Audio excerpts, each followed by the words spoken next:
did a self-exam and found a small lump. Within a week or two, the lump that I had found in my breast had moved into my right armpit, and it was very large. I completed chemotherapy in August, followed by a double mastectomy, and then 6 weeks of radiation. She was about to be a year cancer-free, so things were looking up. We were talking about the future, but then this happened, so. I just really felt off balance. I was kind of stumbling, tipping, and running into people. And then she was driving, and she was all over the highway, and I said, babe, you gotta pull over, let me drive. So the very next day we went and had an MRI done, and they found a 2-centimeter mass on the right side of my brainstem. The spot that it was on was inoperable, so my radiation doctor immediately suggested that I see Dr. Mohudin. When she came to see me, she could not move the entire left side of her hand and leg.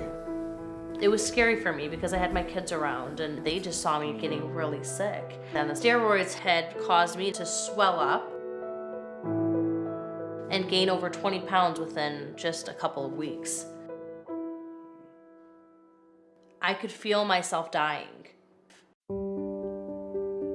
CyberKnife is a robotic treatment machine. It can access a tumor via unlimited angles around the body, using between 100 and 150 different beams of radiation, which we can target directly to that tumor. So in those very, very difficult areas that no one else can really reach, CyberKnife can often get those. This is a completely non-invasive treatment procedure. There is nothing painful about the treatment delivery. Didn't feel a thing.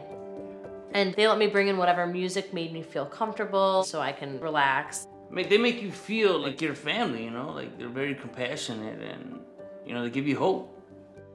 The last day of treatment, I remember waking up the very next morning and I was able to walk up my basement stairs on my own.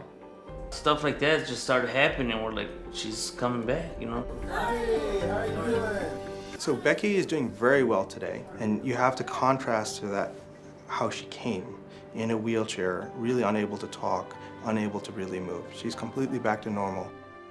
I'm grateful that I can get up and I can shower on my own, and I can read my kids a story at bedtime again. Those were all things that I didn't think I'd ever be able to do again. If it wasn't for this team of doctors and the CyberKnife, I don't know if I would be here today. Becky and her husband are both inspiring to me because they're a couple and they're a team, and they've both been helping each other side by side. She's here, and that's what I'm grateful for.